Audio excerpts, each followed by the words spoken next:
जय माता दी। जय श्री कृष्णा। स्वागत है आपका मेरे इस धार्मिक चैनल माँ ब्रह्माणी कृपा @अनिता धार्मिक ज्ञान पर। आज मैं आपको अपने इस वीडियो पे नाग पंचमी के बारे में बताऊंगी। नाग पंचमी का त्यौहार इस साल 29 जुलाई 2025 को मनाया जा रहा है। क्या आप जानते हैं इस दिन रोटी न बनाने की सलाह दी जाती है? चलिए जानते हैं इसके पीछे की पौराणिक मान्यता क्या है। नाग पंचमी श्रावण महीने का एक प्रमुख त्योहार है जो नाग देवताओं को समर्पित होता है। कहते हैं जो भी इस दिन नाग देवताओं की पूजा करता है उसके जीवन में सदैव सुख समृद्धि बनी रहती है। इस साल यह त्योहार 29 जुलाई को मनाया जा रहा है। इस दिन कई लोग रुद्राभिषेक भी करवाते हैं। तो वही काल सर्प दोष से मुक्ति पाने के लिए ये दिन खास माना जाता है। लेकिन क्या आप जानते हैं इस खास दिन पर रोटी न बनाने की सलाह क्यों दी जाती है? चलिए जानते हैं इसके पीछे का क्या कारण है। धार्मिक मान्यताओं के अनुसार नाग पंचमी के दिन लोहे से बनी चीज़ों का इस्तेमाल नहीं करना चाहिए और ज़्यादातर लोग रोटी लोहे के तवे पे बनाते हैं, इसलिए इस दिन रोटी न बनाने की सलाह दी जाती है। इसके अलावा तवे को सांप के फन से भी जोड़कर देखा जाता है, इसलिए भी नाग पंचमी के दिन तवा आग पर नहीं रखा जाता। ऐसी मान्यता है कि इस दिन तवा अग्नि पर रखने से नाग देवता नाराज हो जाते हैं। नाग पंचमी के दिन रोटी न बनाने के पीछे का एक कारण यह भी है कि तवे को राहु के रूप में देखा जाता है। यदि नाग पंचमी के शुभ अवसर पर तवे को इस्तेमाल करते हैं तो इससे राहु दोष लग सकता है, जिससे जीवन में कई तरह की परेशानियों से गुजरना पड़ता है। नाग पंचमी की पूजा का शुभ मुहूर्त 29 जुलाई की सुबह 6:14 से लेकर 8:51 तक रहेगा। पंचमी तिथि का प्रारंभ 28 जुलाई 2025 को रात में 11:24 पर और होगा और समाप्ति 29 जुलाई 2025 की देर रात 12:46 पर होगा। आज मैं अपने इस वीडियो में आपको नाग पंचमी की सबसे प्राचीन कथा सुनाने जा रही हूँ, जो आप ध्यानपूर्वक सुनिएगा। और आपको ये कहानी पसंद आए तो आप अपने दोस्तों के साथ जरूर शेयर करें। प्राचीन काल में एक सेठ जी के 7 पुत्र थे। सातों का विवाह हो चुके थे। उनका सबसे छोटा पुत्र की पत्नी श्रेष्ठ चरित्र की, विदुषी और सुशील थी, परंतु उसके भाई नहीं था। एक दिन बड़ी बहू ने घर लीपने को पीली मिट्टी लाने के लिए सभी बहुओं को साथ चलने को कहा, तो सभी ढालिया और खुरपी लेकर मिट्टी खोदने लगी। तभी वहाँ एक सर्प निकला जिसे बड़ी बहू खुरपी से मारने लगी। यह देखकर छोटी बहू ने उसे रोकते हुए कहा, मत मारो इसे, यह बेचारा निरपराध है। यह सुनकर बड़ी बहू ने उसे नहीं मारा। तब सर्प एक और जा बैठा। तब छोटी बहू ने उससे कहा, हम अभी लौट कर आती है, तुम यहाँ से जाना मत। यह कहकर वह सबके साथ मिट्टी लेकर घर चली गई और वहाँ कामकाज में फंसकर सर्प से जो वादा किया था उसे भूल गई। उसे दूसरे दिन वह बात याद आई तो सबको साथ लेकर वहाँ पहुँची और सर्प का उस स्थान पर बैठा देखकर बोली, सर्प भैया नमस्कार है। सर्प ने कहा, तू भैया कह चुकी है इसलिए तुझे छोड़ देता हूँ, नहीं तो झूठी बात कहने के कारण तुझे अभी डस लेता। वह बोली, भैया मुझसे भूल हो गई, उसकी क्षमा मांगती हूँ। तब सर्प बोला, अच्छा तो आज से मेरी बहन हुई और मैं तेरा भाई हुआ, तुझे जो मांगना है वो मांग ले। वह बोली, भैया तेरा मेरा कोई नहीं है, अच्छा हुआ जो तू मेरा भाई बन गया। कुछ दिन व्यतीत होने पर वह सर्प मनुष्य का रूप रखकर उसके घर आया और बोला कि मेरी बहन को भेज दो। सबने कहा, इसके तो कोई भाई नहीं था। तो वह बोला, मैं दूर के रिश्ते में इसका भाई हूँ, बचपन में ही बाहर चला गया था। इससे विश्वास दिलाने पर घर के लोगों ने उसे छोटी को उसके साथ भेज दिया। उसने मार्ग में बताया कि मैं वही सर्प हूँ, इसलिए तू डरना नहीं और जहाँ चलने में कठिनाई हो वहाँ मेरी पूँछ पकड़ लेना।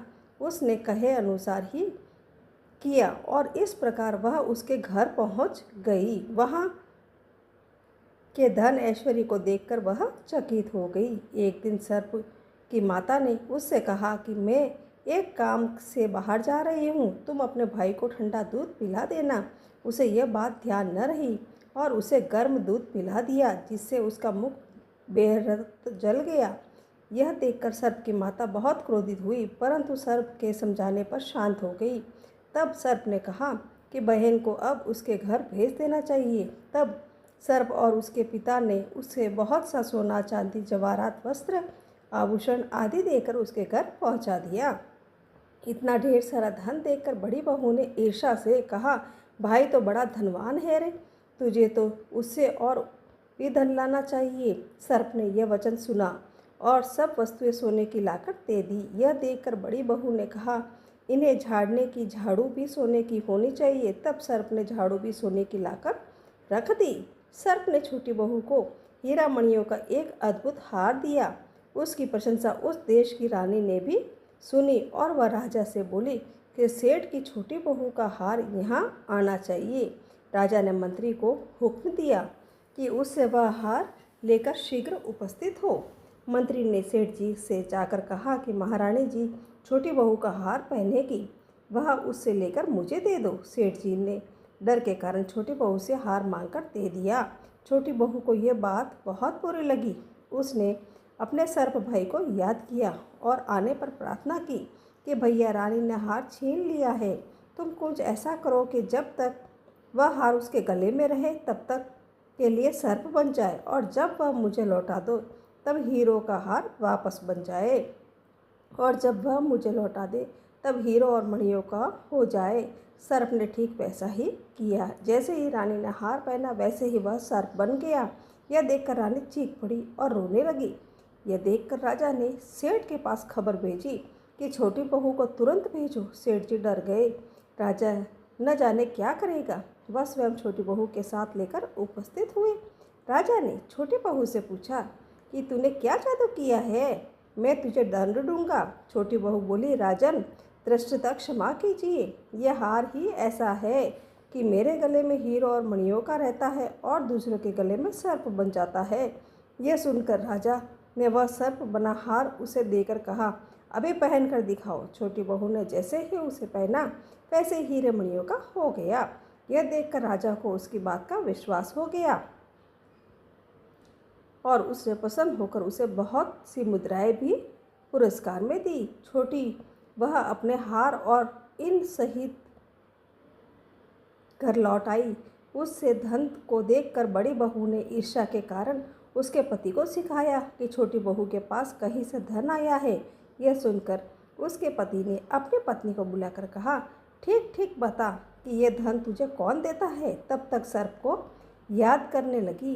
तब उसी समय सर्प ने प्रकट होकर कहा, यदि मेरी धर्म बहन के आचरण पर संदेह प्रकट करेगा तो मैं उसे खा लूँगा। यह सुनकर छोटी बहू का पति बहुत प्रसन्न हुआ और उसने सर्प देवता को बड़ा सत्कार किया और उसी दिन से नागपंचमी का त्यौहार मनाया जाता है। स्त्रियां सर्प को भाई मानकर उनकी पूजा करती है।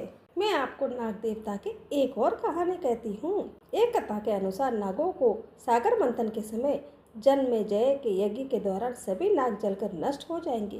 कालांतर में जब अर्जुन के पौत्र राजा परीक्षित के पुत्र जन्मेजय को पता चला कि उनके पिता की मृत्यु का कारण सर्पदंश था, तो उन्होंने नागों को से बदला लेने के लिए सोची और सर्प सत्र नाम के यज्ञ का आयोजन किया। इस दौरान नागों की रक्षा के लिए यज्ञ को ऋषि आस्तिक ने श्रावण मास की शुक्ल पक्ष की पंचमी के दिन रोक दिया और आग के ताप से तक्षक को बचाने के लिए ऋषि ने उन पर कच्चा दूध डाल दिया। इस कारण तक्षक नाग बच गए। नाग तक्षक के बचने से नागों का वंश बच गया। मान्यता है कि तभी से नाग पंचमी मनाई जाने लगी और इसी दिन नाग देवता को दूध चढ़ाने की परंपरा शुरू हुई है। सर, एक राजा के 7 बेटे थे। सभी के विवाह हो चुके थे, लेकिन सबसे छोटे बेटे को कोई संतान नहीं हुई थी। इससे छोटी बहू को उनकी जेठानियां ताने मारती थी। इससे वह अक्सर रोने लगी। पति समझाता तो बहू को दुख कम नहीं होता था। इसी तरह समय बीतता रहा। एक बार नाग पंचमी से पहले उसे स्वप्न आया। सपने में उसे 5 नाग दिखाई दिए। उसमें से एक ने उससे कहा कि अरे पुत्री, कल नाग पंचमी है, कल अगर तू हमारा पूजन करे तो तुझे पुत्र रत्न की प्राप्ति हो सकती है। यह सुनकर वह जाग गई और पति को सारी बात बताई। इस पर पति ने कहा कि इसमें कोई बड़ी बात नहीं है, 5 नाग दिखाई दिए हैं तो पांचों की आकृति बनाकर पूजन कर देना। नाग लोग ठंडा भोजन करते हैं, इसलिए कच्चे दूध से उन्हें प्रसन्न करना। छोटी बहू ने वैसा ही किया और 9 महीने बाद उसे पुत्र रत्न की प्राप्ति हुई। एक किसान के परिवार में 2 बेटे और 1 बेटी थी। एक दिन खेत जोतते समय हल से नाग के 3 बच्चे मर गए। पहले तो नागिन खूब रोई, बाद में बदला लेने का संकल्प किया और रात में किसान उसकी पत्नी और दोनों बेटों को डस लिया। अगले दिन वह किसान की बेटी को डसने चली तो उसने उसके सामने दूध रख दिया और हाथ जोड़कर क्षमा मांगने लगी। इससे प्रसन्न होकर नागिन ने किसान परिवार के सभी सदस्यों को जीवित कर दिया। इसी दिन सावन शुक्ल पंचमी तिथि थी। तब से नागों के कोप से बचने के लिए नाग पंचमी पर नागों की पूजा की जाती है। धार्मिक ग्रंथों के अनुसार नाग पंचमी के दिन अनंत वासुकी, पद्म, महापद्म, तक्षक, कुलीर, करकट, शंख, कालिया और पिंगल आदि नागों का ध्यान किया जाता है और इस दिन घर के दरवाजे पर सांप की 8 आकृतियां बनाई जाती है और हल्दी, रोली, अक्षत और पुष्प चढ़ाकर सर्प देवता की पूजा की जाती है। इस दिन कच्चे दूध में घी और शक्कर मिलाकर नाग देव का स्मरण कर उन्हें अर्पित करना चाहिए। कैसी लगी मेरी ये नाग पंचमी की सारी कहानियाँ? कमेंट में ज़रूर बताइए। और मेरी कहानियाँ आपको पसंद आई है तो आप मेरे इस वीडियो को लाइक करें, शेयर करें और सब्सक्राइब करना मत भूलिएगा। जय माता दी, जय श्री कृष्णा, जय नाग देवता।